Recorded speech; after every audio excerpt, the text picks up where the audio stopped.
Charles Darwin's name has been surrounded with a lot of discussions. In today's video, we are going to discuss whether Darwin really hated the human race. Stay tuned to find out.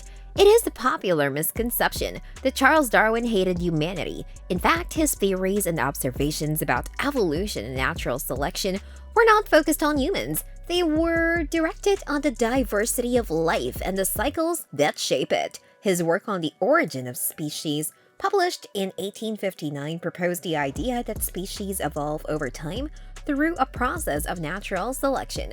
This process happens through the accumulation of small genetic variations that grant an advantage in the struggle for survival and reproduction. Darwin's work was not aimed to make any value judgments about humans or any other species, but it was executed to provide a scientific explanation for the diversity of life on Earth. It is true that Darwin's ideas were controversial in his time, and some people also interpreted them as a challenge to conventional religious beliefs about the creation of life. However, he himself was not inspired by any desire to attack religion or humanity. Charles Darwin was known for his kindness and compassion. He was a loyal family man and had multiple friends, and his work was also inspired by a deep curiosity about the natural world and a desire to understand it better. It is not valid to say that Charles Darwin hated humanity. His theories and observations were focused on the natural world and the processes that shape it, and were not aimed to make any value judgments about humans or any other species. Charles Darwin's theory of evolution, also known as natural selection, is one of the most valuable scientific theories in history. It tells how species change over time through the process of genetic variation and natural selection. Darwin's theory was proposed in his 1859 book on the origin of species, and it has been accepted by scientists and scholars as the foundation of modern evolutionary biology. Darwin's theory of evolution is based on the idea that all living things have the potential to produce more offspring than can survive in their environment. This results in a competition for resources, with some individuals being better fitted to survive and reproduce than others.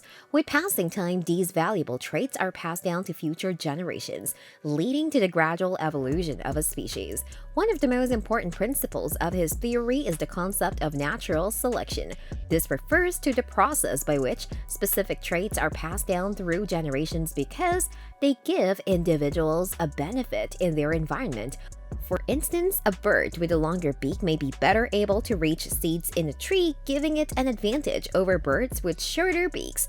As a result, the bird with a longer beak is going to survive and reproduce, passing on the trait of a longer beak to its offspring.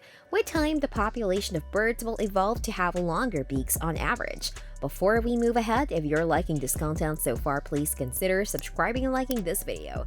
Now let's continue. Darwin's theory also explains why species are not perfectly adapted to their environment. He recognized that evolution is a slow process and that species are always changing in response to their environment. As a result, some traits may be beneficial in one environment, but not in another. This is known as the principle of adaptation. After a lot of comments that Charles Darwin's theory of evolution of man was scientifically wrong because nobody has seen an ape turning into a man, there are still some talks going on. In his book, The Descent of a Man, published in 1871, Charles Darwin presented the idea that human beings and apes have a mutual ancestor. Contrary to common perception, Darwin did not say that humans directly evolved from apes. He just pointed out that similarities between birds, fishes, mammals, and reptiles, and suggested that all life is related. This means that all complex life forms evolved from simpler ones through various genetic transformations.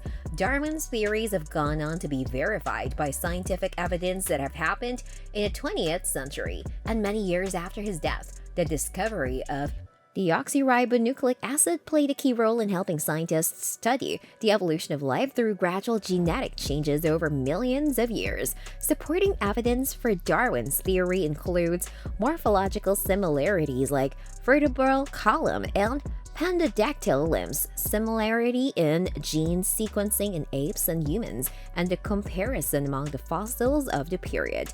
Religion has always had an uncertain relationship with Darwin's theories because they oppose creationism and the belief that life originated and changed through divine creation as claimed in religious scriptures. In September 2017, Turkey ditched references to evolution and Charles Darwin from high school syllabus, claiming that evolution is extremely developed for high school students. Critics and educators saw this as an experiment to move away from its secular background under President Recep Tayyip Erdogan and said that the move will leave Turkish students unable to understand even basic science. With time, many scientists have also pointed out mistakes in the theory of evolution. Their reasons have varied from failure to find supporting fossil records to the inability to find an acceptable explanation for the tree of life in molecular biology. However, as zoologists had argued that Darwin's ideas still seem capable of explaining much, if not all, of what we see in nature. He says if a more scientifically accurate way of explaining the diversity of life on Earth comes along, Darwin would be ousted. What's your take on this topic? Let us know in the comments section below. With that being said, it's time to end our today's video. Press the like button and subscribe to the channel for more interesting stuff. Peace out!